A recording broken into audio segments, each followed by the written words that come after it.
Concentration required.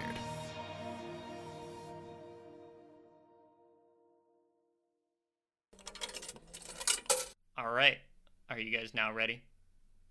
Let's do it! Yeah. Okay. We begin in a city street.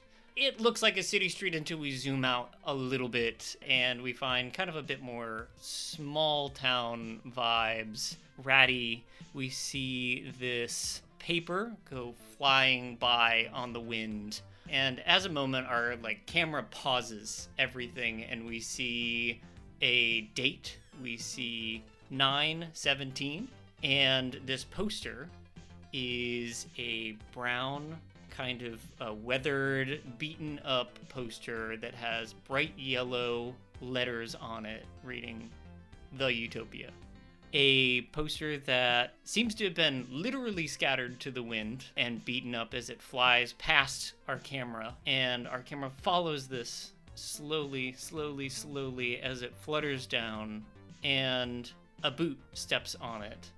We look up with our camera and we see a person walking down the street towards what we think is maybe a video game store of some kind. I know those are, these day and age, kind of gone. You know, GameStop's a relic, right? We see this boot step on it as the person is walking towards the video game store, and it pans up and the entire windows are plastered with midnight release, The Utopia GameDriver console. Down the street from this video game store, we see a kind of falling into disrepair facade of some sort of arcade. The sign up front reads The Wager and has a pack of cards on the front with a bullet hole through it. Our camera follows down in to this arcade, and the light in here, although it's bright outside, is dim and dark. Not quite black light. This arcade mostly lit by maybe a blue-ish neon light. You know, we couldn't afford real black lights, I think. So we have kind of like a dim bluish light, save for one very, very bright fluorescent light in the very front that is shining over a old and dusty display cabinet. And in this display cabinet is that same pack of cards that was on the sign with a bullet hole through it. The pack of cards is blue on the back and looks deteriorated by time, and maybe it, before it was put in this display case, was disregarded in a drawer or something for a while. We pull our camera back just a little bit and we see someone looking in this case. Zach, would you like to describe your character? All right. Pascal is a fairly tall man. He's the dictionary definition of lanky, so he's very thin. He has hair that looks like, and sometimes does make a slight crunching sound if you put your hand through it. He's a little grimy. He's got like a mustache goatee combo that it is full, but it doesn't look great. He has a noticeable hunch. When you first see him, you'd think that he's, maybe in his 50s, but he is in truth about 32. He's just a man who's been beaten down by time and a lot of cigarettes. So Pascal, on his way past this cabinet with the cards in it, what is he on his way to do right now as he, looks up at this cabinet? Who is always there? Pascal always seems to be there, right? He's always here at the arcade. What's Pascal doing in this current moment as he's walking past this cabinet with cards in it? He's got a sort of small toolbox because Roads of Rage stopped working. There's some weird problem and that he's got to go fix it. That's just what he does around here, is he fixes arcades and he smokes outside, and that's what most people know him for doing in his shuffly kind of walk. A lot of shoulder movement.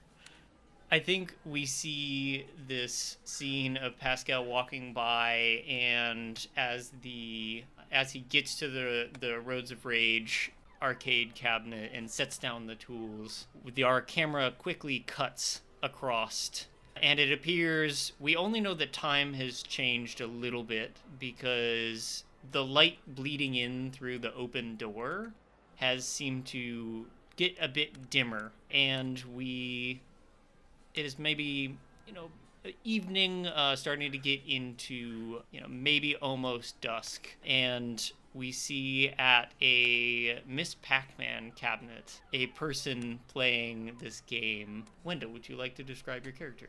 I would. So, you guys see this, what seems to be kind of like a college-age student. We have Sprite playing Miss Pac-Man. As always, they're trying to beat their high score. They know quite a few strategies and patterns that they have to take to kind of up their game, up their score each time, and they're trying to, test out a few more of those as they're just kind of killing some time and probably not doing an assignment that's probably due next week. They are the age of 22. They have about shoulder length blonde hair. They're rocking a band tee with a flannel, and they've got a Walkman with a pair of headphones connected to it. So they're kind of just zeroed in on their game, and they're having a good time. Okay.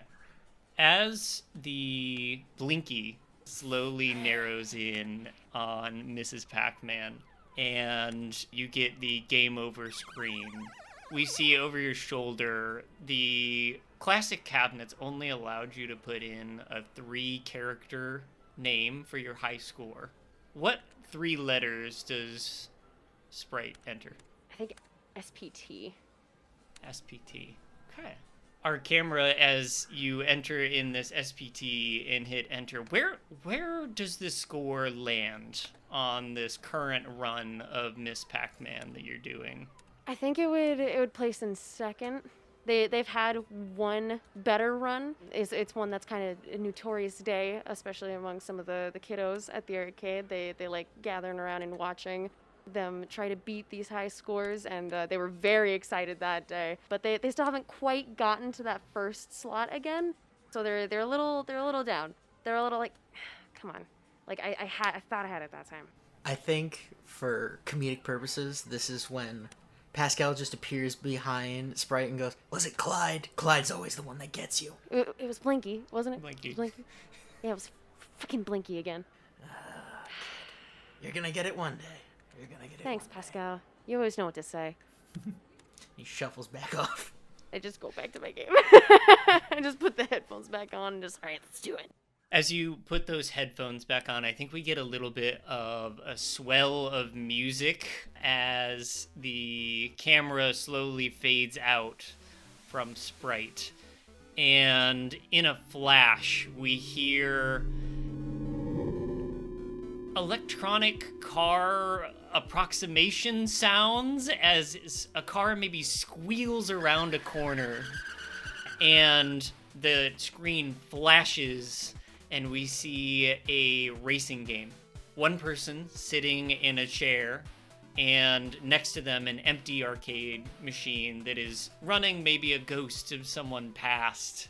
And as we zoom out a little bit, who do we see that's so intensely focused on this racing game?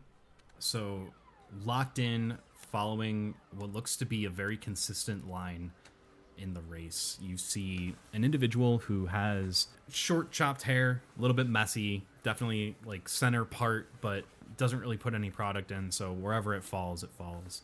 He can't really grow a full beard, but little stubble is there in different patches. It's kind of coming in like a 5 o'clock shadow, but not really. Medium build individual, relatively tall, maybe 6 foot, but he says he's 5'11". Dressed very plainly, just some jeans, t-shirt. He's rocking some Converse. You see Ace, who has just gone on a pretty good run after hitting the last straight of this race and throwing it into 5th gear. And as the race comes to a close, you see the screen pop up, and he almost expertly without even thinking, is able to input his name. And while it's not the top slot, you do see that Ace's name is in that top slot. Just below him, you see Jon, and he pauses for a moment while he looks at that before putting another coin in and starting up the race once more. Our camera follows the hand of Ace as he puts this coin into the machine, and we get another quick fade to black. And we come back not in the arcade, but with the three of you in line at the video game store down the road. Do the three of you stand together in line or separate as you wait in the pitch black midnight? Only one streetlight outside kind of illuminating. There's a good 25, 30 people in line here. Did you come together or did you come separate? I would think like we would probably leave the arcade around the same time, and like while we were kind of like out of step with each other for a bit, it just kind of like became that we were walking together. Yeah. Yeah. It's less we came together and more we're here together. Yeah. So is there a conversation happening, or is it quiet as you kind of wait in line for this newly hotly anticipated release? The GameDriver, the first true handheld device that has multiplayer capabilities. It has a crazy new sound system that is only ever seen in desktop computers at this point. It is supposed to offer all of these new capabilities. You're all very excited for purchasing this, and its launch title, The Utopia, a game about delving into a massive, endless dungeon to find the bottom, riches, and glory. Do you guys have conversations while you wait? I think as we get the sound on the image, Pascal, he's smoking, and he goes, so, okay, I want to make sure, because I'm the one who's going to be ordering it. So, I'm getting the wonton pizza from Tony's. Was it the Kung Pao wings is what you wanted? Yeah. Yeah, an order of Okay. those, please. And then, How are those? I haven't tried those. You know, they're pretty good. Their sauce is a little, like, it could be a bit milder, but, like, some people like that kick, you know? did anyone really want the fettuccine sweet and sour? Or was that, or did we all decide that was a little too much? There's a man standing in front of you who is like currently downing like a box of peanut M&Ms, and they're like not going in his mouth entirely too, like he's missing a few here or there, and he turns around and he says, wait, who makes that? Tony Wong's Pizzeria. It's like 2 blocks down. Oh, okay, yeah. So, wait. Run that by me again. Sweet and sour fettuccine? Can we get into that a little? Tony, I don't know. Tony's dad's Italian. His mom's Chinese. He makes Chinese Italian food. I don't. Fusion. Yeah. Some of it's okay. I don't know, it sounds kind of good. Hit or miss. That's a ringing endorsement. I'm a big fan of the pepperoni spring rolls. They're pretty good. They throw Ah. some like pizza sauce in there, and then they put some pepperoni and cheese, and they just roll it up. Yeah, just stay away from the General Tso's calzone. After I ate it, I was okay. on the pot for at least 3 hours. Honestly, all of their calzones. Yeah. Yeah, just honestly, stay away Tony's from not make a good calzone. Oh, okay. All right, thanks. And he kind of turns around and he pulls out a little pad that he writes down Tony Wong's Pizzeria on, and writes down, you maybe like catch a little glimpse, I think, Pascal, you catch a little glimpse that says, do not try the calzones. Good. Everything else, okay. You just don't want to see it happen to someone. It's a rough experience. That ride, not a lot of soldiers come back from it. That was the worst midterm of my life, I swear. I remember I was in the middle of a race at the arcade, and Oh Oh no. I'm so glad that the arcade is 24/7 because I was in there until maybe 6 a.m. the next day. Yeah. Oh, buddy. I think That'll But do get it. a get a order the pepperoni logs. Oh yeah, okay. Or rolls. They should just be called logs. That would be like pizza logs. Ooh. But I think they're pepperoni, but like also what's inside a spring roll. Because I think there's pork in spring roll, right? Sometimes it So it's depends like- on the it's kind of a spring roll, but yeah, pork-based you can get pepperoni. pork. Yeah, exactly. So it's like the pork and the I spring talked roll. to Tony. Tony's Pork pep. I talked to Tony when he comes into the bookshop. Tony's I asked him if it was pork-based sausage. The guy turns around again and he goes, "Wait, isn't that just Italian food?" Look, man. Look. Do you put Don't question do Tony's you methods. put your pizza inside of a wonton wrapper? I don't think so. Wait, a wonton wrapper? Okay, I misheard all of this. Never mind. I There's stand pizza. corrected. He makes pizza like a gyoza. spring roll. That's not even Chinese. That's Japanese. But he makes it, and it's great. It's like you see that one episode of Teenage Mutant Ninja Turtles. That episode just came out. Yeah. That just From came the out. 2003 Ninja Turtles. That just happened. And it's amazing. I think as you guys are having this conversation, this guy kind of joins in and asks a little bit more about it, but we see in like a very quick time lapse, all of a sudden it goes from being this one street light outside to the lights on the store come in our quick time lapse. People are jostling back and forth, unnaturally fast as they just kind of wait in line. And slowly, the line in our time lapse begins to move as everyone moves inside. Dan, why don't you give me one detail of the inside of this video game store? Is it a big box store? Is it a home? Is it a small mom and pop video game store? Man, why would you make me do that? That's so weird. I'm gonna make everybody do details. No, I'm just my history. I know. I would say that the for like a line like this, the way that the store is laid out with like how maybe some like game cases are, or maybe like plushie displays or something like that in this, definitely like maybe not chain, not a GameStop or an EB Games, but more like a local chain. Like maybe there's a couple of these locations around, like the region. I'd say it's more regional than it is national. The way that everything's set up though, it's just extremely uncomfortable to try and like navigate this weird ass line that they've tried to make so that people can come in but then also leave out of the one door. It's just a shit show. This is also very reminiscent of the GameStop of my childhood too. The interior design. Yeah, every game, every strip mall GameStop. Yes. They really have just the one layout. So you guys come into this store. Wendell, what's the name of this video game store? I don't know why, but I was thinking like Bytes for Life, but like BYTE, like a game byte or like Ooh. file size, like Byte for Life. I think you guys probably would refer to it as bytes, right? Yeah. Yeah. As you guys make your way into Bytes in this, I think you're kind of near the mid to like almost 2/3 section of the line, and as you guys are slowly making your way, and you're also fighting this crowd coming out of this one single door, in and out, everyone kind of like awkwardly, like somebody who's like, I gotta go home and go play my game, man, is like ready to like bull rush out the store, and then meet someone who's just standing waiting patiently in line. Wait, and there's an awkward kind of, excuse me,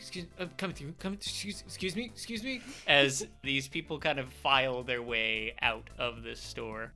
As you get up to the front, Pascal, first one in line, the person who is behind the counter is wearing a kind of green bowling shirt with a name tag that reads Star, and she has kind of like longer, like grayish blonde hair, and she looks up at you and says, "Sorry, we're all out." What the hell you mean we're all out? I'm kidding. They're all right behind me. That would be really mean. And she turns around and grabs a box that she puts up on the counter. It is a same shade of brown as we saw that poster earlier, the entire box. And it says GameDriver written in the same font as the Utopia. They've done a special release of the box itself as a special edition first release. And the entirety of this box is all this like gold, kind of like drippy font with a pixelated picture of the GameDriver console. Zach, what handheld shape does the GameDriver console take? GameDriver console, it's simultaneously very boxy, yet really awkward to hold. It is the screen in the middle, the buttons on either side, but there's like a weird kind of grip thing on the edge that's supposed to make it easier to hold, but it just sort of like plops awkwardly on your fingers and puts the whole weight of it on your fingertips. So you kind of have to curl your hands inward to get it on to the knuckles rather than the pads of your fingers. Sounds very awkward to hold. I think as she puts this up on the counter, she says, that'll be $100. It's even due to our promotion, but that's the game and the console together is one. Did you want anything else? We have snacks, on the rack over there. I can also sell you anything else for the Play console. I'm all right. That'll be good. Thank you. I like to think that I'm next in line. There's a turnaround and a mouthing of the word pushy as I turn to the other two, and then I turn back around. Before he leaves the register, I'm just like, wait, does it come with the link cable? Yeah. Everything you needed is included. Okay. Cool. Just want to make sure you weren't missing And out Pascal, on I assume as you pay, you turn around, and as Ace walks up to the counter, the woman Star says, "Sorry, we're all out." Oh my god. I can see them right behind you. Oh, you got me there. And she turns around and hands you one. That'll be $100. Due to our store promotion. If you'd like anything else, snacks, or if you want anything for the Play console, I also have, lots of other games releasing. The last month or so has been really heavy. There's lots of new stuff. Do you have the grip accessory? For the GameDriver? Yeah, or does that come out next week? No, I have it. Just give me one moment. And she goes and disappears underneath the counter and puts up this small-ish kind of fist-sized box. What does the grip accessory look like, Dan? So I like to think that it would perfectly fit the console itself. It's third party. This is not made by the GameDriver. So you have to push down this little latch, and these two prongs pop up that go and wrap around, and then kind of coming off of the side, it's literally just like a controller grip. It almost looks like a controller grip, but it fits the console perfectly within one person's hand. Doesn't block any of the cable entrances, but the one thing it does make difficult is putting the game cartridge in and out from the bottom, because it does have to sit somewhere. So you kind of have to finagle it to get it inside.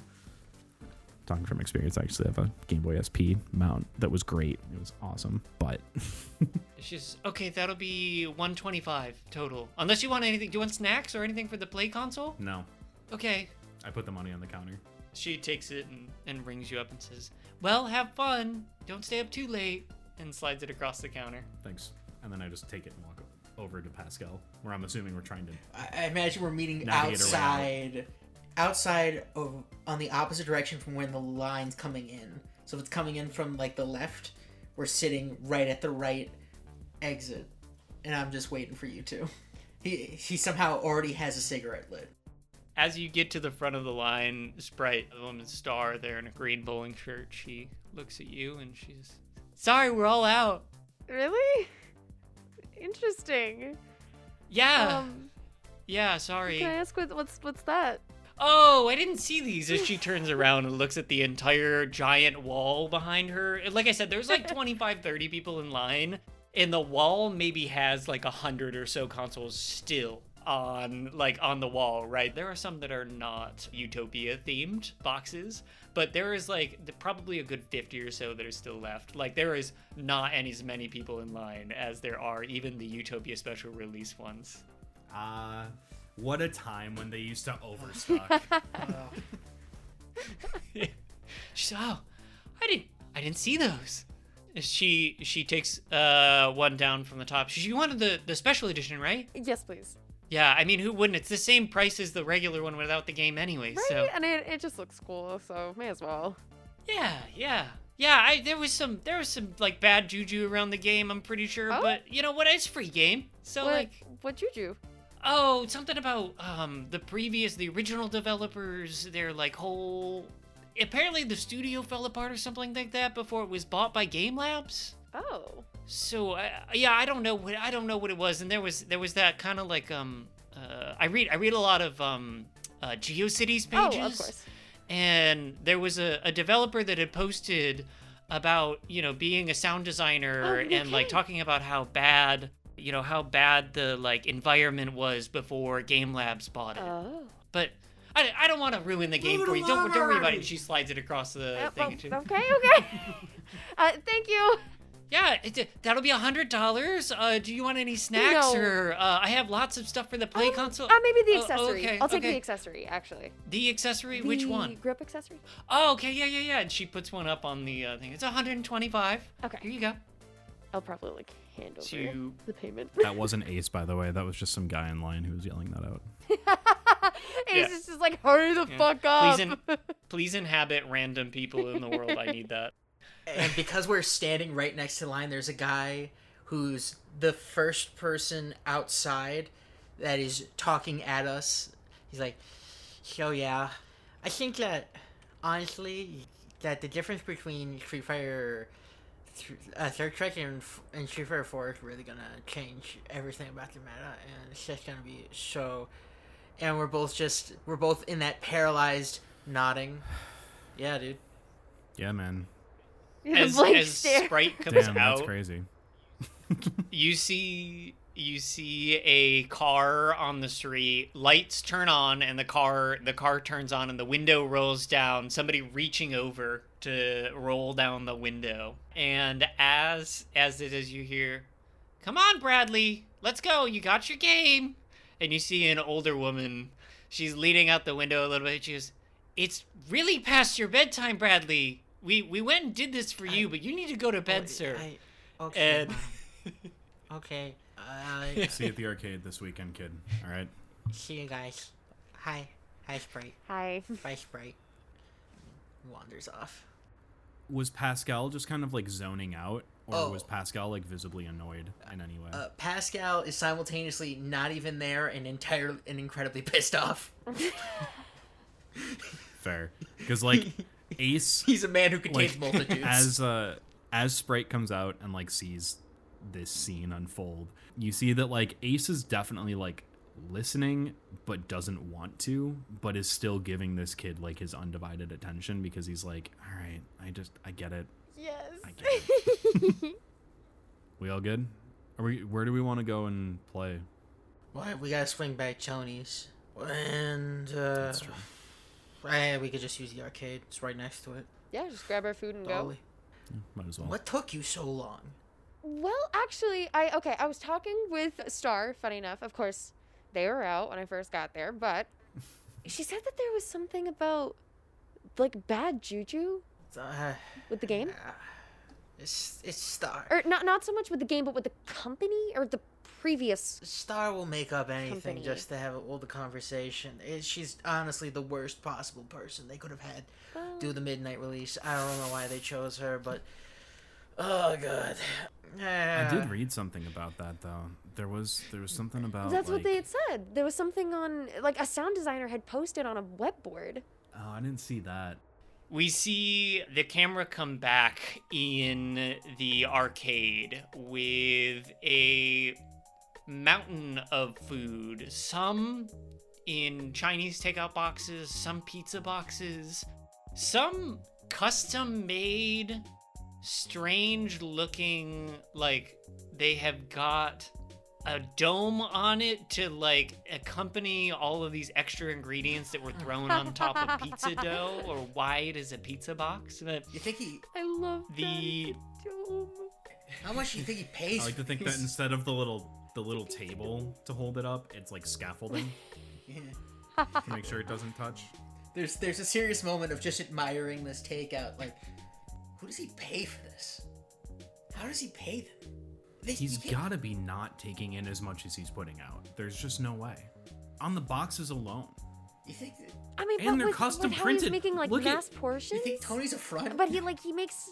Is Tony's a The front? Chinese takeout is in the Italian flag, and the pizza box is in the Chinese flag. That costs a lot of money. I don't get where he gets. I'm getting too heated. Maybe it's a double front.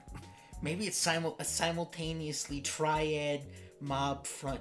You think so, Tony? I don't Double know. front. I mean, But He's got that bum knee. imagine a double front. I could Just think about it for a second. I could see it, but here, That's true. Maybe it's I guess just we a do have the single docks. front. It's got to be a single front then. We're not big enough for a two front town. We're not a two front town. we're barely big enough for a single front. No, we're a single. We could pull a single front. What? I mean, Yeah, we I gotta know, have at least one front. to be fair, I guess we used to be a moonshine town. Yeah, Like back in the day, they ran moonshine through. I guess. That's where the casino started. It was a That speakeasy. makes sense. Yeah. I was talking to Mrs. Robinson. Oh, lovely lady. Yeah. Pascal, you get over to the bookshop much? Sometimes, you know. Yeah, she's the older lady who runs it. Yeah. Anyway, yeah, she was telling me about it. Said that there's some like weird juju, I guess. That's how she put it. A lot of juju Like going about around. this place. I know. Yeah, That's today's what a made me day of think about juju. it though. Like about this building in particular, there's like weird juju, but I don't know. I never felt it. This place Is our town more juju focused than it mob seemed? focused, Yeah, probably. it's probably. Oh, that's it. It's a magic front. Tony's a It's magic a front. magic front. That's what it is. The cheatseria is a magic The cheatseria is obviously I don't know why. Two fronts. Come Magic front. on. Come on. That was a With them stupid. That was a calzones. stupid idea. Obviously, they're a magic front. The light reflecting off from this plastic domed pizza box flashes for a few moments, and we as the camera get a picture of the front of this box. It says on the very front, unique adventure for every delver. I think the camera zooms out a little bit on this box, and we see that it's ripped open with pieces of cardboard and plastic. Who am I kidding? It's all plastic. This is the year 2000, and it is plastic everything, right? There's no cardboard packaging of any kind. We have injection molded the inside of every single box. But we see plastic ripped out everywhere with these cords joining together several of these consoles, these awkward kind of boxy-ish shaped console that the screen on each of them just has a little battery with the charging icon as the consoles need to be charged out of the box. And we follow this kind of chain of cords as they are chained into each other, and also a separate cord coming off into a power strip, which we follow along the floor of this arcade. The light goes from the like bluish to a bright neon turquoise as this light flashes over it, and the extension cord, the power strip is plugged into an extension cord that's still running across the floor. A piece of like duct tape holding together this extension cord very loosely, it looks like. Maybe the cord underneath it is cut of some kind. And as we get, over to the wall, it goes up and into like a little hole in the wall and is fed through, and we see a bigger than it should be plug plugged into the wall. Good old Sally. She always works. She's worked for years. She ever tripped anything? The guy That's who the used to name of the run cord. the guy who used to run this arcade is just like told Pascal years and years ago that this is a 120 volt outlet, man. It just looks weird. But We quickly trace back along all of these cords, and we see now that all of the batteries on the consoles are charged. Are you guys doing anything else before you get into it? Are you guys just immediately, as soon as you can, going for it? What is it? What is your first moments before experiencing your first GameDriver moments? I mean, I think Ace was probably not doing a race at that point. He was probably at one of the beat 'em ups. The Ninja Turtles arcade game had just gotten fixed recently, so he could play as Leonardo again because the joystick wasn't working. So he goes over and starts messing with that before, like, while it's charging up, and it's just playing that up until the exact moment. But the second, someone mentions that it's ready to go, he's up in there. As Ace walks over, I think Pascal's gonna go, let me know if the stick keeps pulling to the left again. It should be fine, but you never know. Yeah, no, I got you, man. It feels good so far. No stick drift. All right, cool. The one, that racing game you like. Any more problems with the brakes on the right machine? I tested it out because Jimmy was trying to play with what's that one kid's name? The red hair, glasses. Stanley? That's it. So Jimmy was trying to play with Stanley. He said that it was working fine. Maybe a little loose, just might need some calibration, but it should be okay.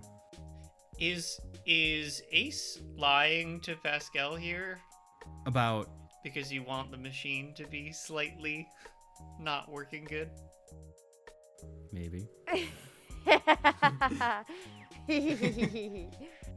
Does Pascal know this? While Pascal knows, Ace is maybe a little reluctant to come forth with some stuff if it fits the way he plays. I think in Pascal's mind, Ace is the kind of guy who's not going to cheat. He doesn't want it too out of whack. You do know that, like, Ace has pretty much, like, carved a butt groove into the chair of the left cabinet. And has not, it doesn't really ever touch the right cabinet. And there's like a line of 6 of them. So like when they say right, like when we're talking right and left, it's like the leftmost, but it's the right of Ace because he doesn't sit anywhere else.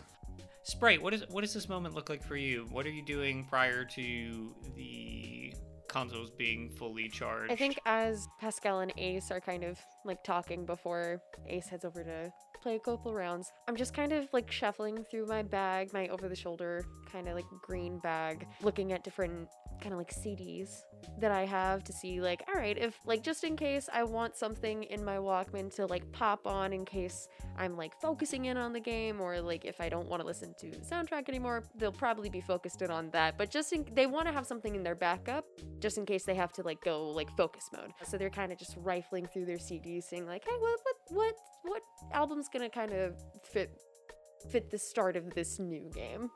And Pascal, you were working on one of the machines prior? I think after that conversation with Ace, Pascal cleans up their stuff from the consoles and is just going around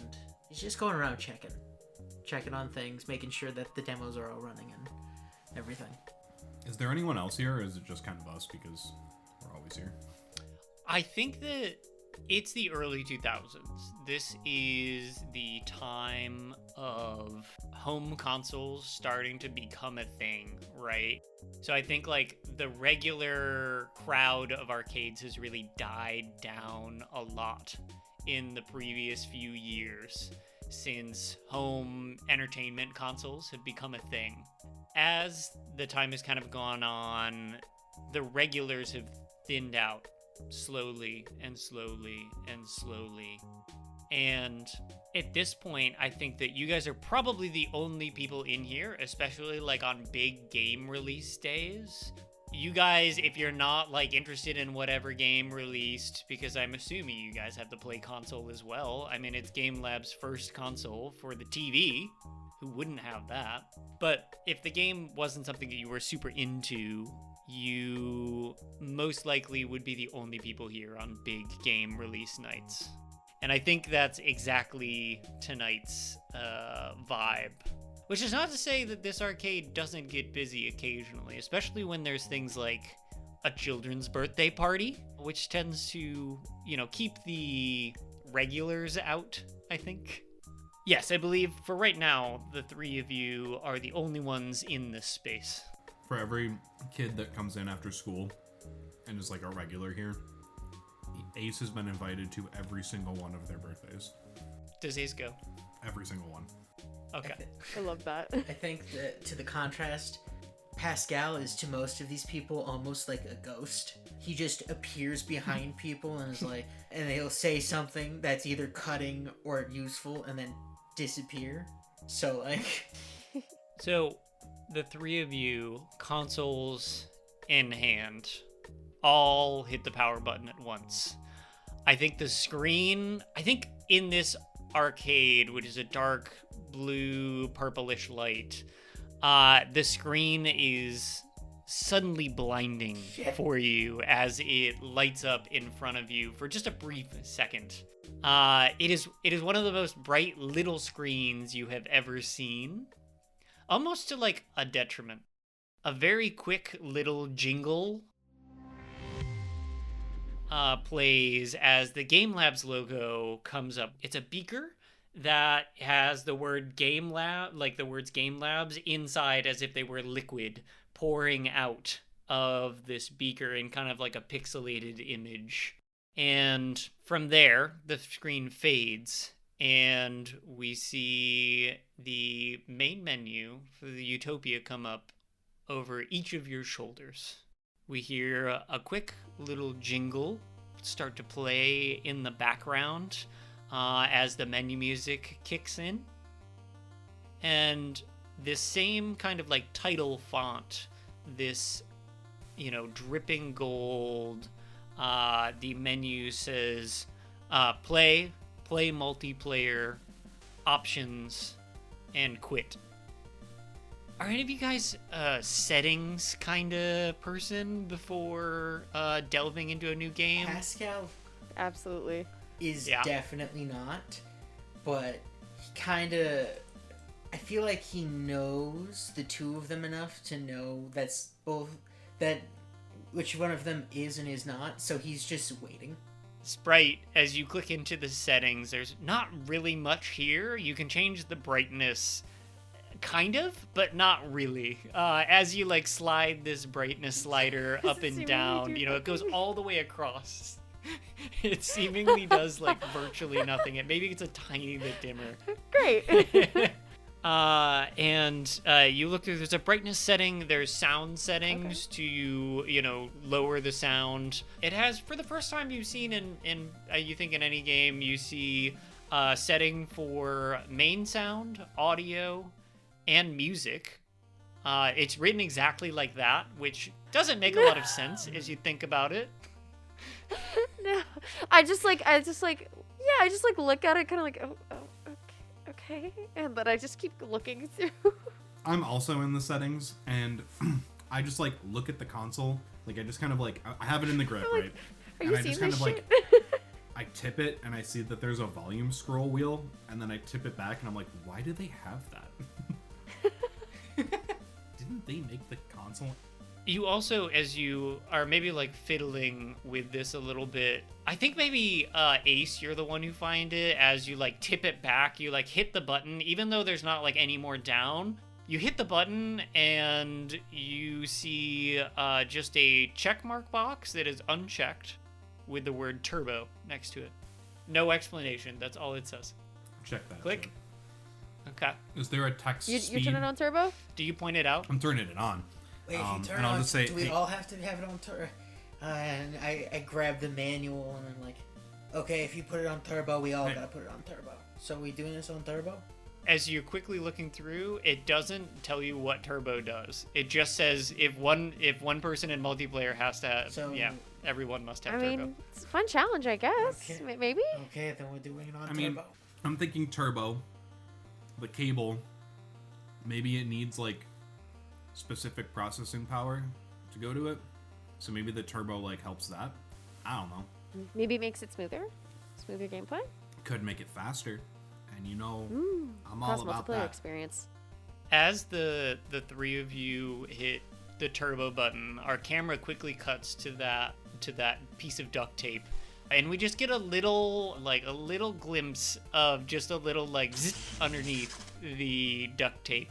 And it cuts back the camera cuts back very quickly to the three of you. All right, so We're doing it on turbo. 3, 2, yeah, turbo for sure. Yeah. Are we doing 3, 2, 1, and then we click on multiplayer? I think. So if we do 3, 2, are we doing 3, 2, 1, or are we doing 3, 2, 1, go? Because those Well, let's do 3, 2, 1, go. Okay. Like a race, you know. So we hit it on go, not after go. 3, 2, 1, go. Got it. Okay. Wait, was that the 3, 2, 1, go, Alright. or are we doing another one? No. Okay. Ace, do it. It could. Has Pascal already hit Yes. play multiplayer? Okay. And then just quickly, I catch up to him. They're like, ah! Wait, was that it? And like we were all panicking for no reason because there's another menu. Oh yeah, we're like, oh, what the fuck? Yes, there's another menu underneath that you see linked, and it shows you two other consoles linked to yours. And as you guys were setting this up, one of the things, one of the very few options that was the first time that you guys maybe turned it on before it charged was, had just enough charge and didn't have enough to really play. But one of the things that came up and it asked you to name your console. Sprite, what does Pascal and Ace see as your console name? I think you guys maybe didn't think that it would say this is a wild thing for it to transfer information over. So it could be simple. It could be Sprite's GameDriver, or it could just I think the default is just GameDriver. I think it would be Sprite's Game Time. Okay. And Pascal, what does everybody see your console named as? Allison. Bussin'? No, Allison. Allison. Oh, Allison. I thought you said bussin', and I was like, oh. 20 years early, bus. With a B emoji. Emojis don't exist. Bus.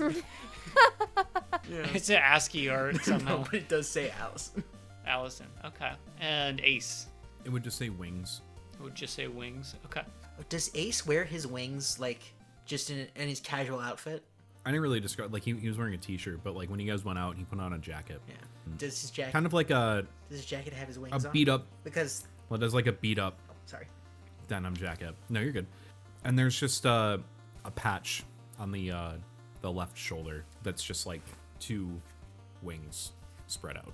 And military pilots, they have a special pin that they have to wear that is called their wings. It's your proof that you can fly a plane. Yep. Ace wasn't in the military. True. I thought my bad. I thought he was. You're good. The three of you see each other's console name, and I think you maybe quick past that after maybe there's a little bit of acknowledgement. I think we just look at me and Sprite just kind of look at each other we're Yeah. As you click next, the three of you, which it does require everyone hit next, not at the same time, but everybody has to hit next to acknowledge going into it.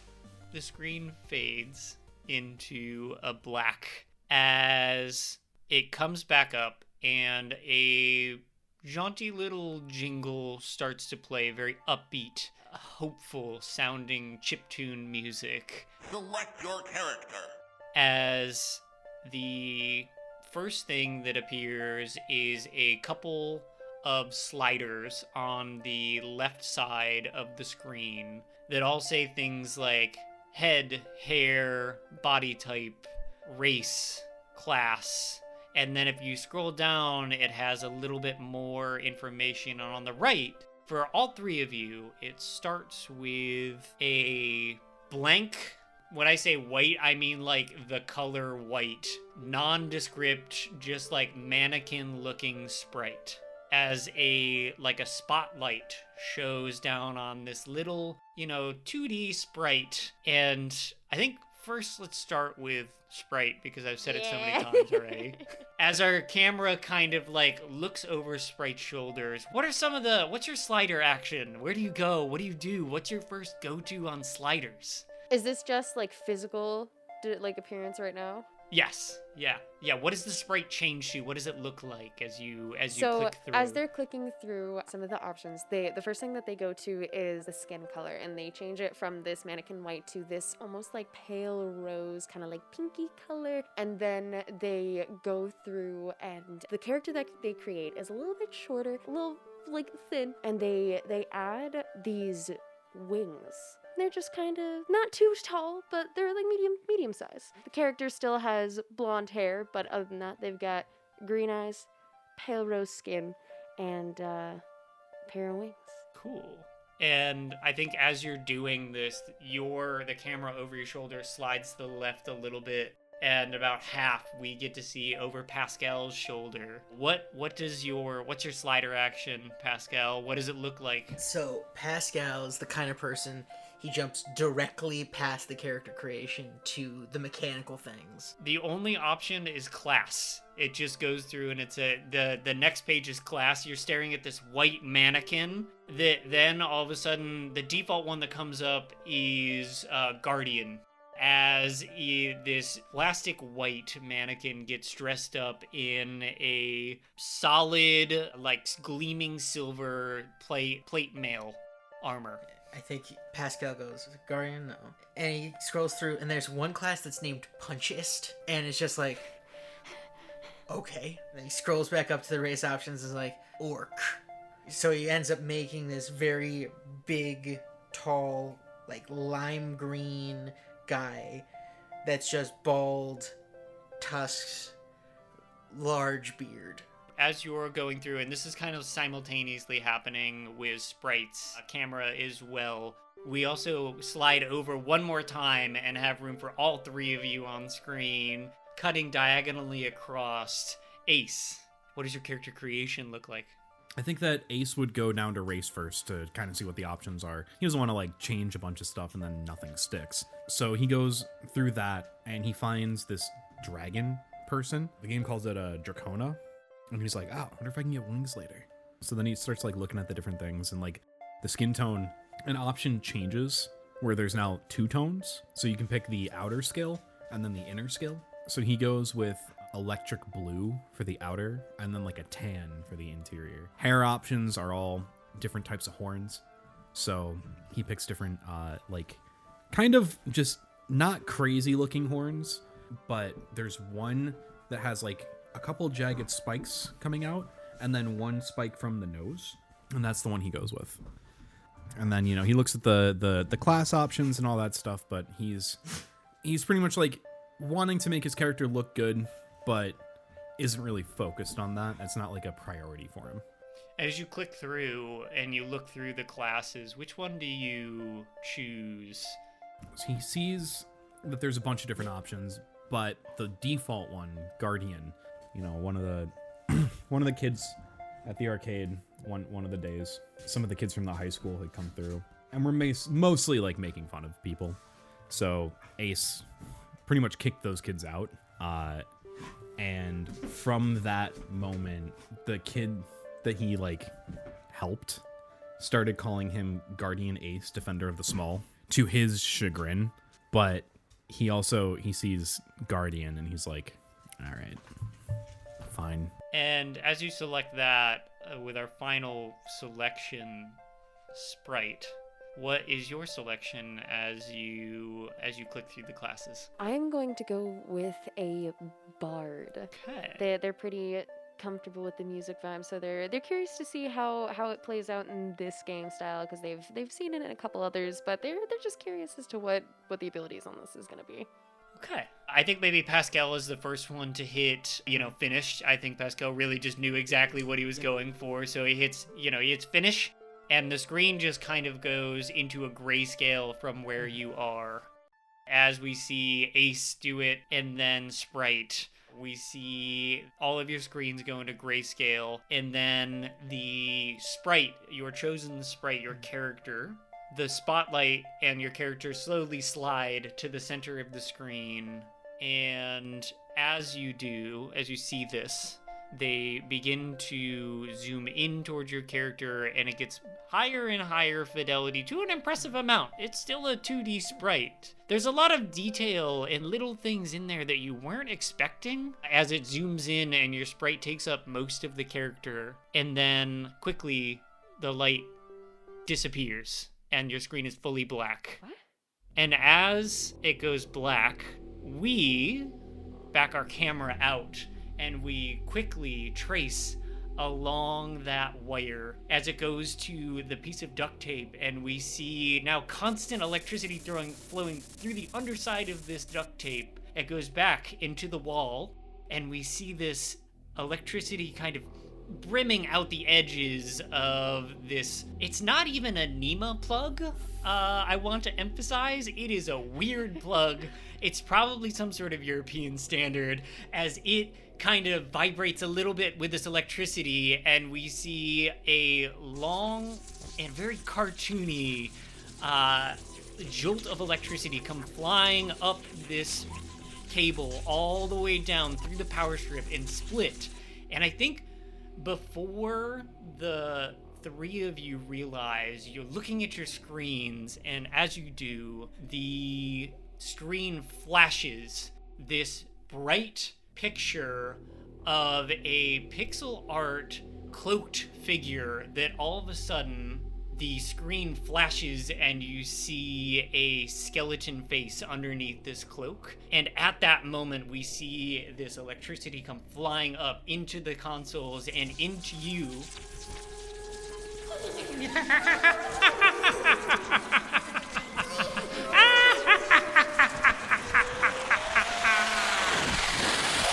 And all of your vision goes black. As you hear that laughter and see this face, immediately your visions all go black. And the next thing that you hear is the sound of a cart crashing. You hear wood crunching and wheels spinning, you think? Like old wheels spinning? And I think Pascal, our first one, your vision comes to you. You find yourself lying on the ground in a forest of some kind. You look up and you see a dragon man, a draconis, and this kind of fairy-like individual laying on the ground next to you. What's your first reaction? Oh, fuck! Where am I? Is that... There's... And then... Oh, God, Ace, you wake up and you begin to come to, and you hear Pascal, kind of? It sounds like a weird version of Pascal's voice, you think? You hear this like panicked crying, and as you do, your vision comes to, and you see in front of you, you see this sprite this fairy-esque kind of like person laying on the ground, and you look up and you see a goblin. Oh, my head. What happened? Ace? Pascal? You're a dragon man. You are a dragon man.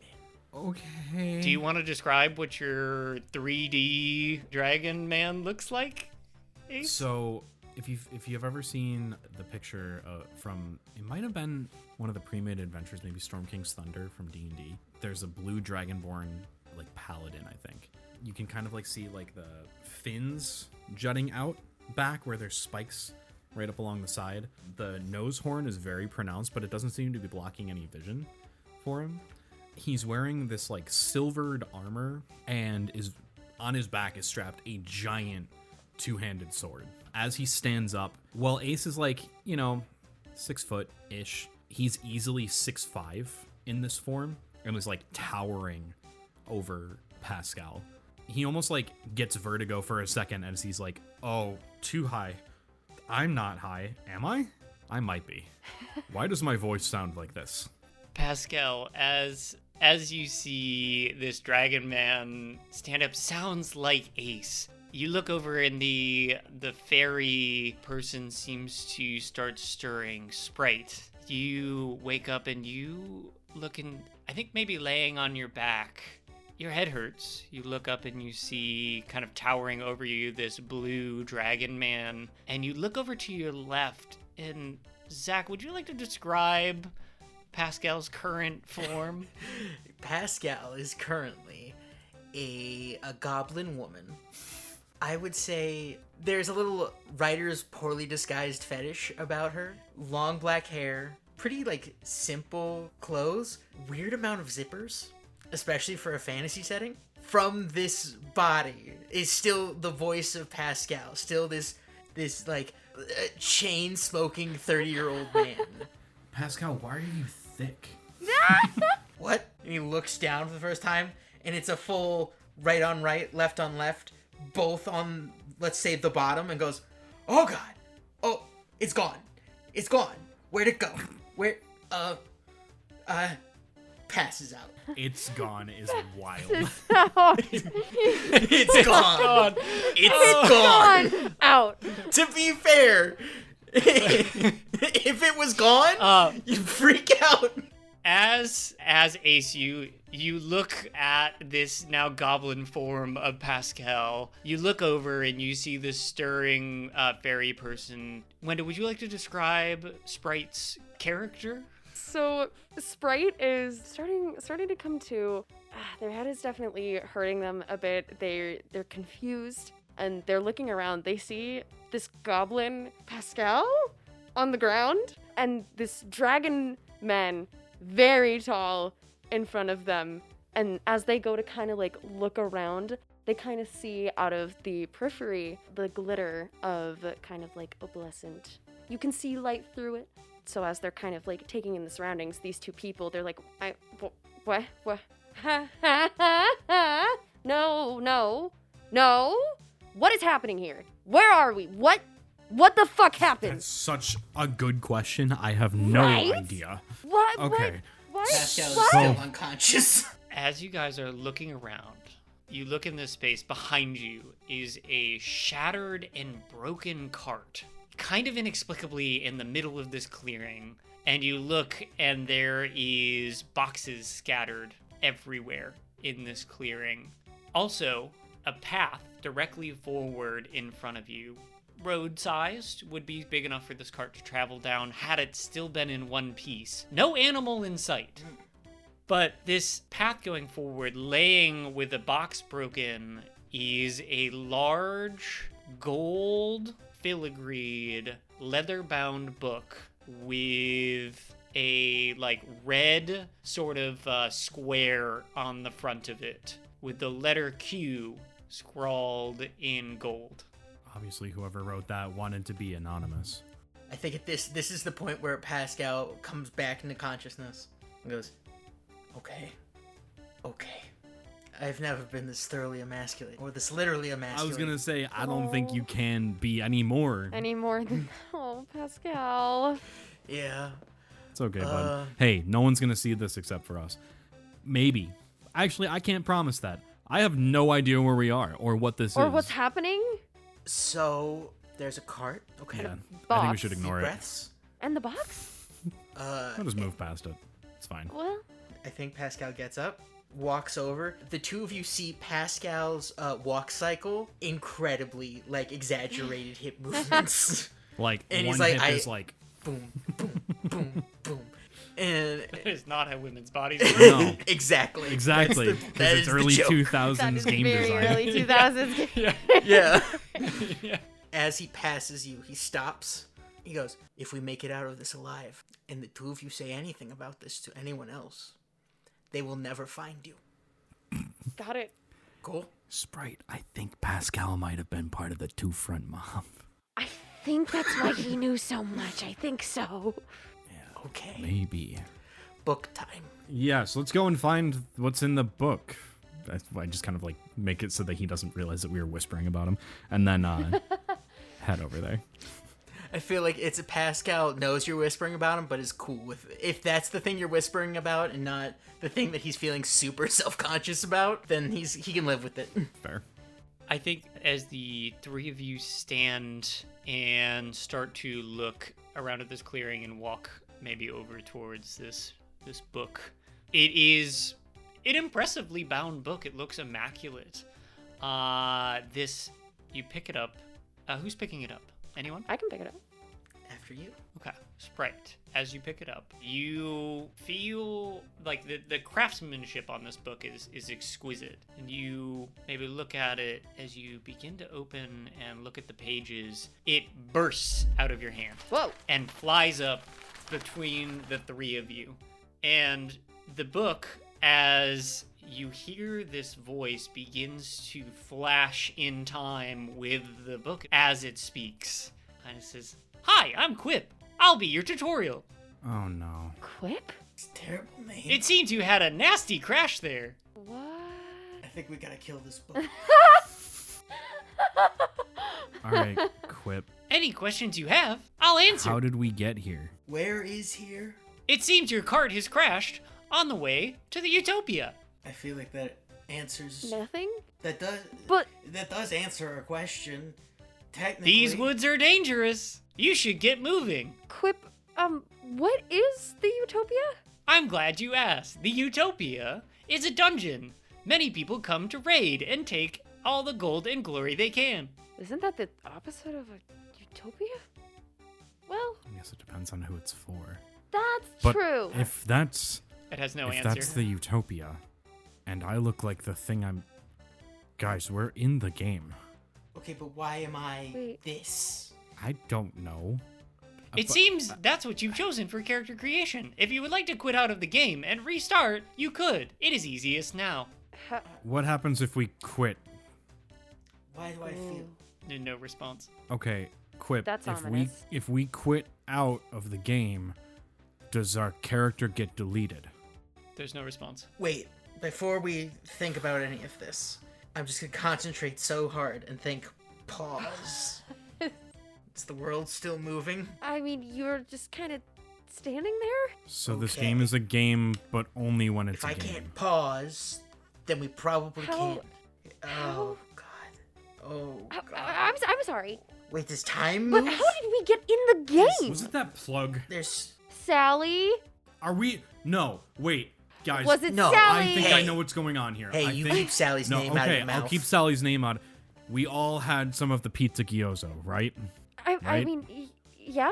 Maybe, Yes. maybe we all passed out. And are collectively hallucinating? Maybe. But- It's the only thing that we all had. Because Oh my god. then I've never why... had a trip before. Then why am Listen, I man. like this in every... I'm not gonna question what your self-conscious or subconscious is telling you to do. That's not on me to decide. What? Very Well, nice. I mean, it is the character that you made, but you didn't make that.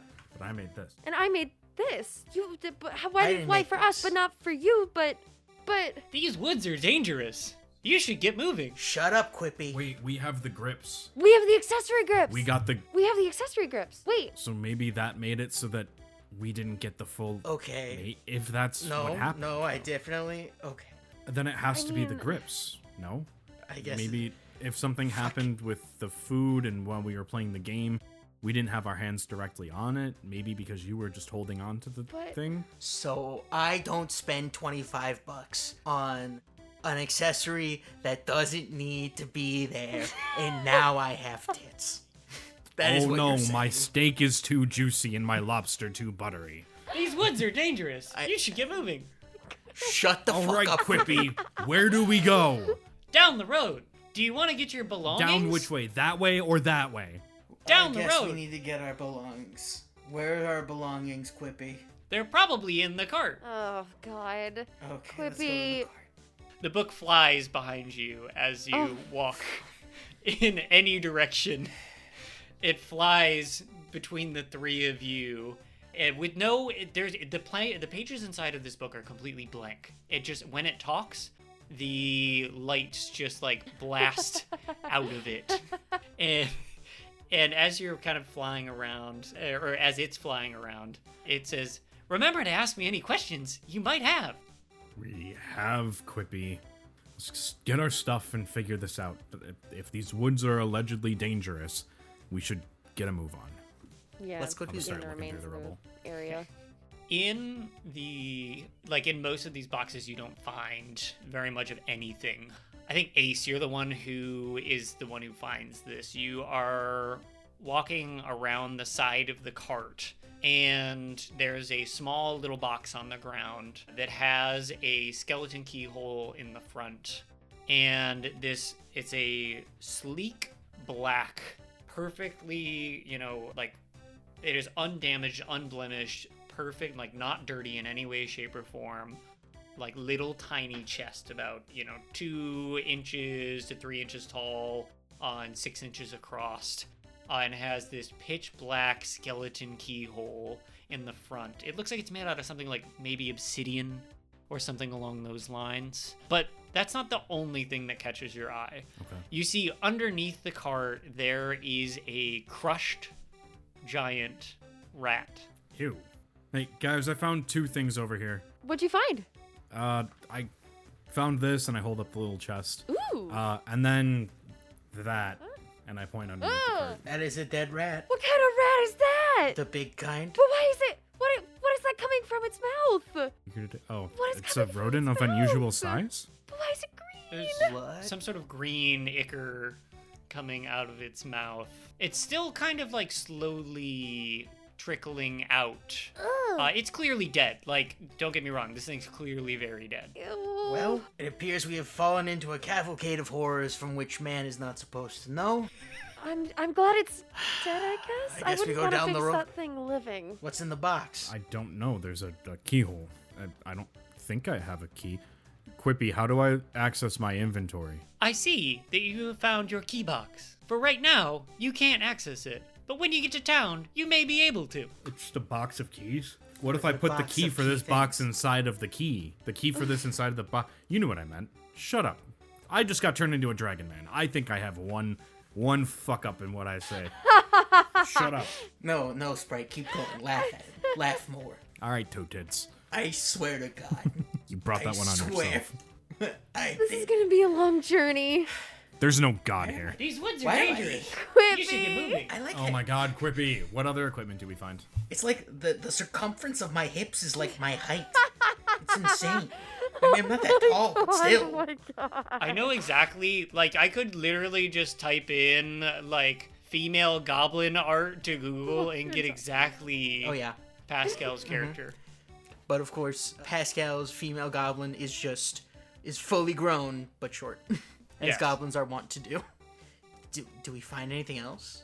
Did we just find this box and a dead rat? You find the box and a dead rat. Everything else kind of in this, there's a lot of, like, maybe this cart was bringing some sort of, like, wood, like lumber, as well as, like, some sort of, like, textile, some sort of leather. You're not entirely sure. It doesn't seem like anything of use to you right now. Well, I guess we keep going down the road. I suppose so.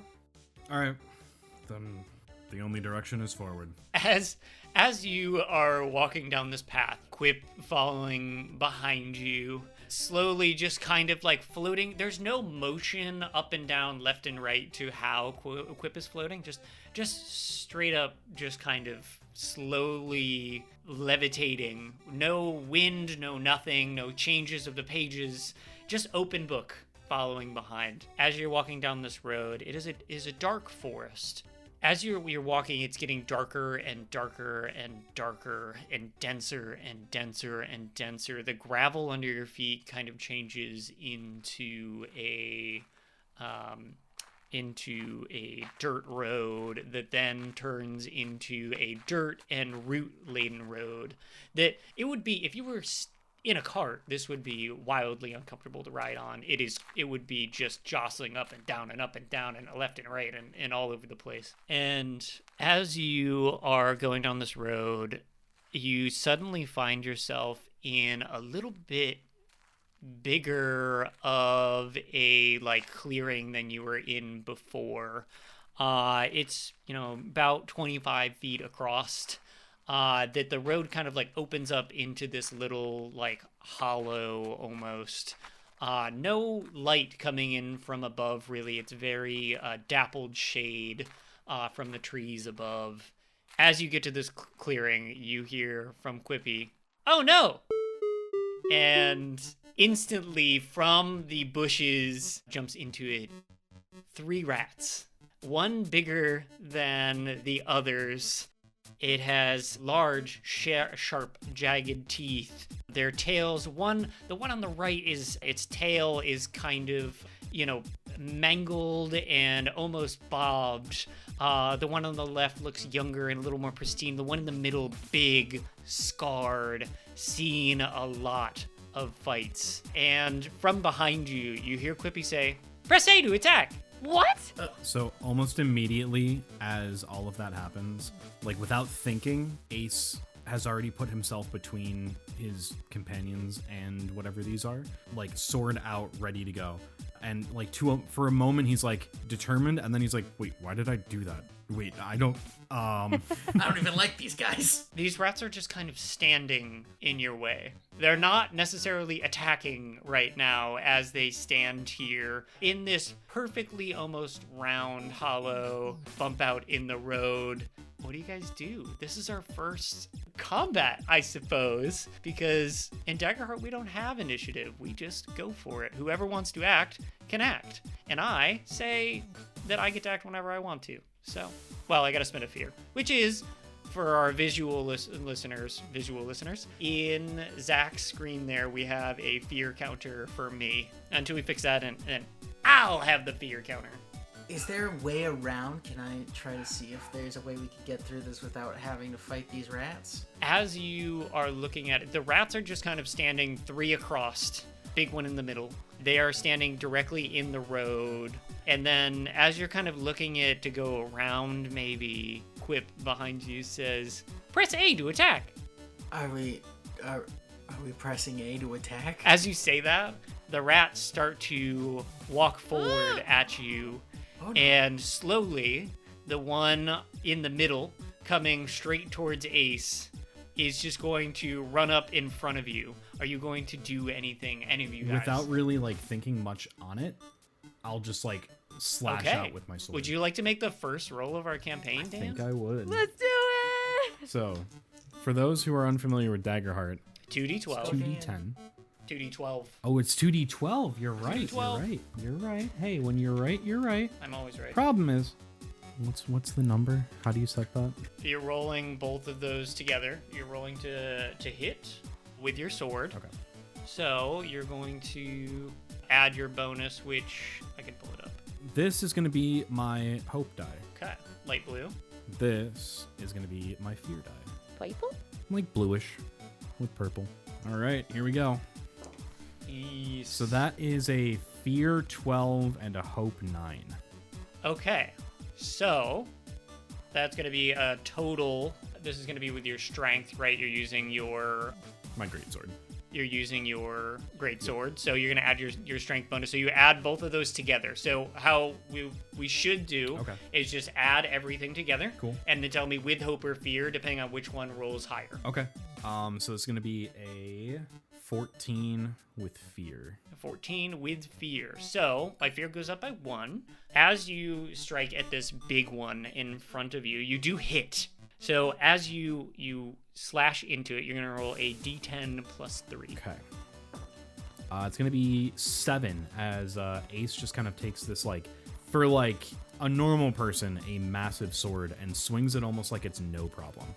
Your sword takes purchase into the back of this rat, and it squeals out. And as it does, I am going to spend a fear to have this. Since you roll with fear, I get to. It's my move now, and then I don't have to spend a fear just yet. But I'm going to roll this one. What is your evasion score? My evasion is 7.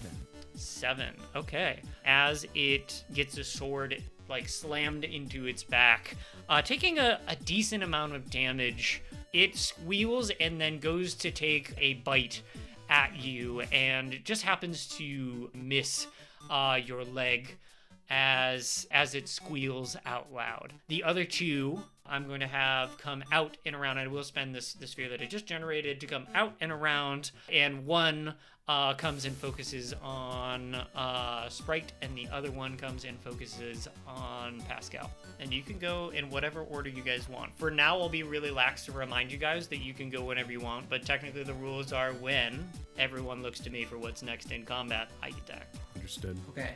Would you say that all of these guys are within melee range of me? If you like push into where Ace is, Then I'm gonna do that, and then I have a spell. It's Wild Flame, okay, which is against up to 3 adversaries in melee range. okay, you can make that happen. So I make a spellcast roll. That would be roll +2 because it's my knowledge. Yes. I am not currently visible, but I do have 2 different dice. I have a green fear die and a purple hope die. So, here we go. That is a 4 on the fear and a 7 on the hope. So that's 9. 9 with hope. So you can mark another hope on your character sheet to bank. Oh, also I get a hope because strange pattern. I rolled a 7. Heck yeah. That's a move where you just pick a number and then you just like gain hope whenever you roll it. Or I can clear a stress. Oh, cool. That's rad. One of those things whenever I roll that number on a die.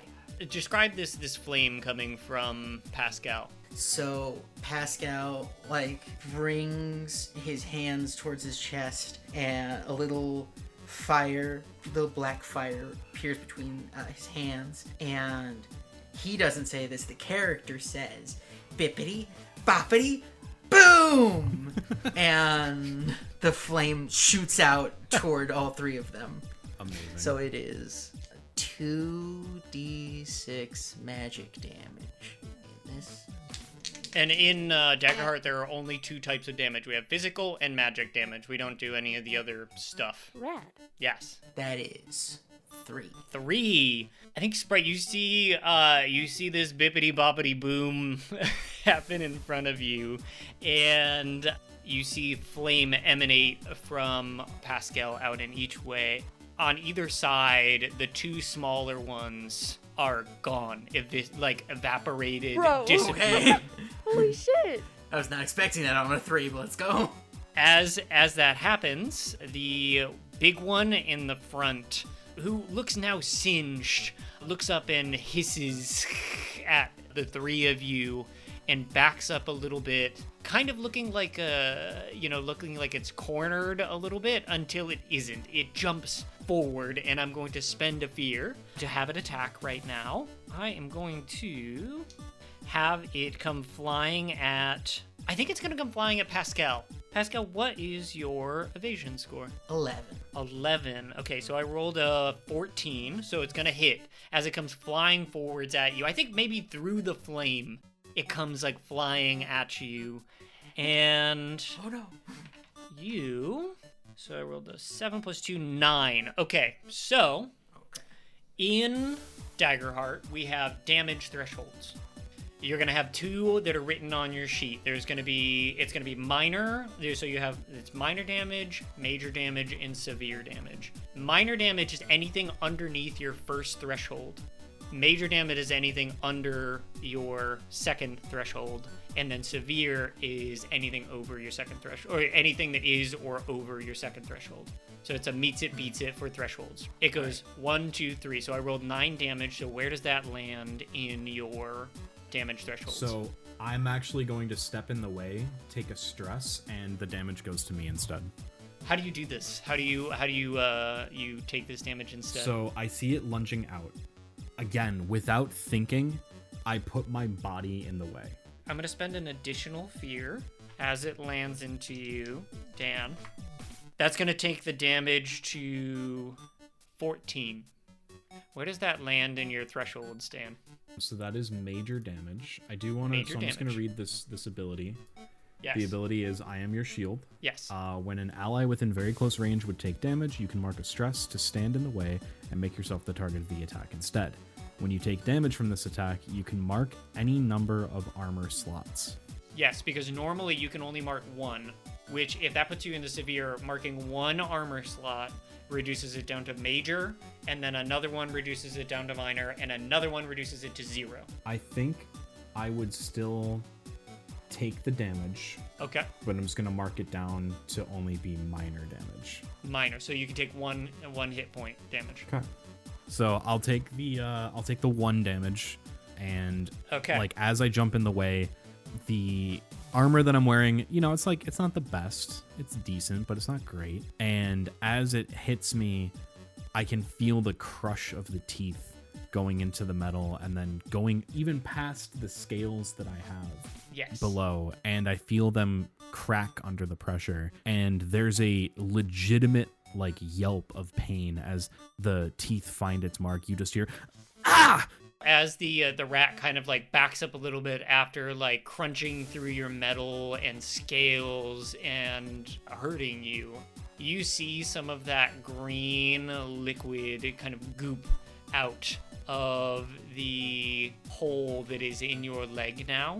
You are poisoned until your next rest or until you succeed on a knowledge roll. Well poisoned, the target must roll a d6 before they make an action roll. On the result of 4 or lower, they must mark a stress. Okay. There's just this one rat in front of you. I think from behind you also you hear Quip go, "Get him! You can do it!" Thanks, Quip. Shut up, Quip. Shut up, Quippy. This rat rearing back. What do you guys do? Who acts next? I think that's me. If you want it to be, it doesn't have to go I am and there's no down to specific take turn it. order. I'm taking it. I'm calling it. I'm not saying I'm down. I'm taking it. Do So it. Yeah. seeing that this Get it. rat has kind of bitten onto Ace's leg and Pascal's kind of like behind him, I'm kind of like freaking out of like there's these things that I was hoping we weren't gonna have to fight live. So in a little bit of my panic, I'm gonna kind of like look at my hand and then just kind of stick it out toward the rat to try to see like if there's something that I can kind of like conjure up to get away from Ace. And I think shooting out of my hand would be kind of a similar flame. I was hoping to use wild flame against this guy. So you're gonna roll to hit our friend the rat. And that's the I don't know, he's my friend. I don't know Right. if it's your guy. and that's the fear and hope die, right? Yes. Radical. I don't have 2 separate D12s, so I'm just using the online rolling system. So yellow's hope, blue or purple is fear. I think you can change it in Heart of Daggers too. I think there's a way to change the Ooh, colors. I may change that after this. And I got a oh wait, is there anything I have to add to it, or is it just the hope fear roll? It'll be whatever your casting ability is, you're adding that bonus. Okay.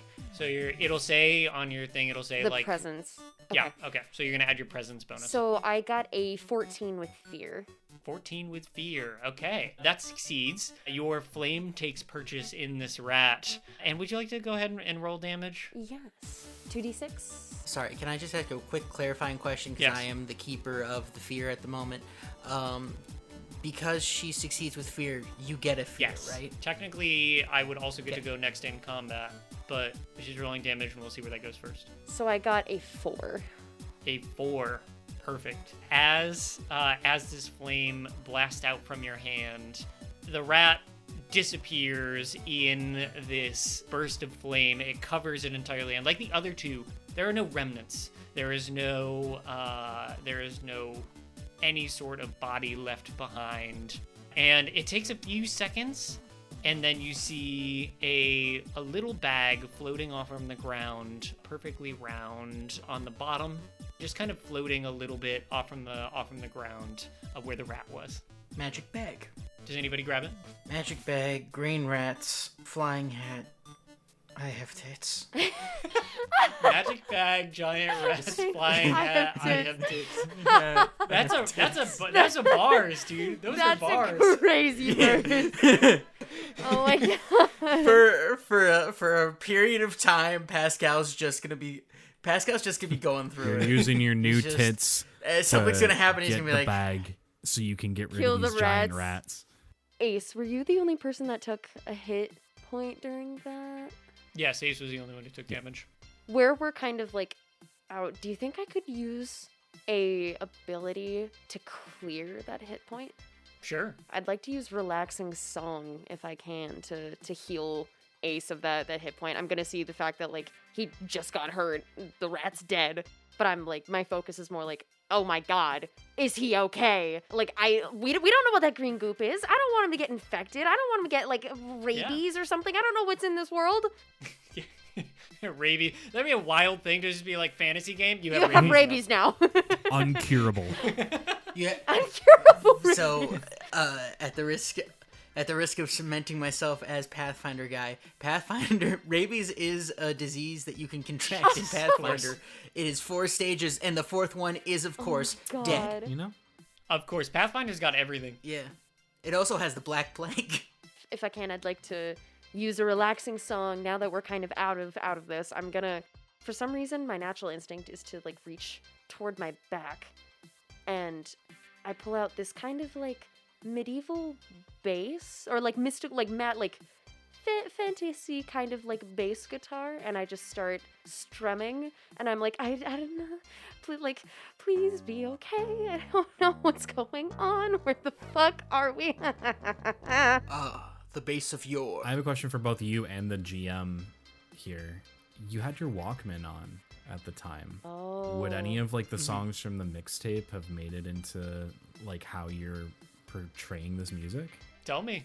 You tell me, Wendell. I think so, especially because it's what they played, and like when they were doing college, that's what they would do. They would go to their classes, and then they would go to their rehearsals where they would just practice in the single rooms with the guitar, just drilling through the cadences and scales that they needed to for their classes that they were taking. So because the music that they listen to when they play is so ingrained within them, as they play even just the bass line, I think you could almost hear in like within the air of like between the melody of the bass, the faint sounds of the other bits of the song coming through with the bass line. Okay. Is there any sort of like visual effect that comes off from I think there'd be like little yeah. colorful music notes, just and like especially based on how they're playing, it might change color. The notes might be like quicker or slower, like where they're kind of a little bit panicked right now, but they're like, okay, it's gonna be okay, we'll be fine. Heal this guy, it's gonna be great. They're still like bright colored, but they're little like quick. So that heals the hit point? that it Hit took? point, yeah. That would Sick. you and all allies within close range here clear a hit point. I'd like to mark a stress. I feel like Fair. I should. If you would like to, sure. You know, I will never say no the to spending your resources for free. Great. I feel like the stress should have been there from the time that the combat started, because I think it's the second passing out. The second passing out is when the stress happened. Yeah. The first one was fine. Okay. Yeah. The three of you standing in this clearing, all of a sudden you're like looking at this bag on the ground that is just kind of levitating there, and Quip goes flying past you and spins around in the front of the three of you and says, "Good job. Enemies in the future may not wait for you." And then Quip closes the page and falls on the ground in front of you. I But think I hate that. Are you guys good? Everything okay? do we How do you eat that? I'm fine, book? I think, but what do we take it? Like what are we supposed to do now? I think we take the book. What's All up with right, this? I'll What's up with these items though that dropped from the rats? I'll go and check them out. As you touch, I'm kind of like holding onto my arm like, I'll hold Quippy. oh, does the poison go away? no. Right now it does not. So I'll kind of move my arm and then be like, oh, it's so sore. And then I'll kind of like move the armor as much as I can, and I see that there's like the oozing, dripping poison out of it. Damn. Oh. Hey, guys, I think these things had poison on their teeth. Yes. I'll just kind of show my arm off. Oh, good. Teeth Poison. or the spit? I don't know. Both? We'll just hope you don't die. Because I have very good knowledge. Does Pascal's character know how to deal with poison? To recall I think that information I about think how we that- deal with poison in the I game? think that you would One of us should have bought the strategy guide. Ooh. Damn. Yeah. Oh man, that would have been so smart if one of us bought the strategy guide, because that was a thing back I then. didn't even think would've about been so good. Yeah, damn it. That would have been fuck. so Bring the good. guide, dude. And of course, the strategy guide is Quippy. Yes. Oh, that's the deluxe. That's the That only deluxe makes sense. strategy guide, though. the deluxe edition. Actually, I would like to lean into that a little bit. I think that you don't have to roll, but what you do remember is Quippy said if you had any questions, you could ask. Quippy, how do we get rid of poison? I just like quickly hold him up because I'm still like holding him, and I'm like, please don't open it in my face. You could. succeed on a roll, or rest. I guess I'll That's what Kofi says. roll.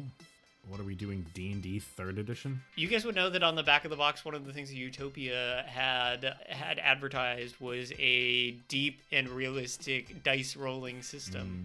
KOTOR. Well, I rolled. It's not good. Did you roll knowledge? Yeah. I did roll knowledge. Okay. Yep. You still poisoned. It's a 2 with hope. Okay. You get a hope though, which is cool. The bag, as you pick it up, it turns into like a larger bag as soon as you grab it. And inside the bag is a rolled up piece of leather, you think, of some kind. And it, as you hold it in your hand, like you just like the thought pops in your mind. You're like, oh, this is rat leather. And as you take it out of the bag, the other bag disappears. This is deeply unpleasant. Ugh. Okay. Well, Also, now we have disappearing bags. it just is. At this point, nothing's going to surprise me going forward. I think that's about it. I say we get back to the road and get into whatever town we can, but we need to get At out least of here. before dark. I don't like these rats. I think we maybe on that our camera cuts, and the next thing that we see is the three of you walking over a ridge as the forest is getting lighter and lighter and lighter again. As you walk over this ridge, all of a sudden in your view in front of you is a town. This town is 2 rows of buildings, all facing the same way. Some very clearly look like maybe like a business of some kind, some houses. Lots of places that you would think a video game would have. A healer's, an inn, a store, a smithy, all of those things. And I think that we're going to end our session with the 3 of you walking over this hill and getting your first glimpse of the town. All right. Woo! Let's go! Session 1, let's go. Hey. Session one. Hey. This is going to be a good group, Yeah, guys. I'm very This excited. is fun as hell. Yeah. I'm so I'm excited. so That's fun. excited. That was Dan as Ace, Wendell Duke as Sprite, Zach as Pascal, and Colin as everything and everyone else. Editing and sound design by Wendell Duke. If you want to say hi and check out our other projects, join the Discord. There's a link in the description. Thanks for listening.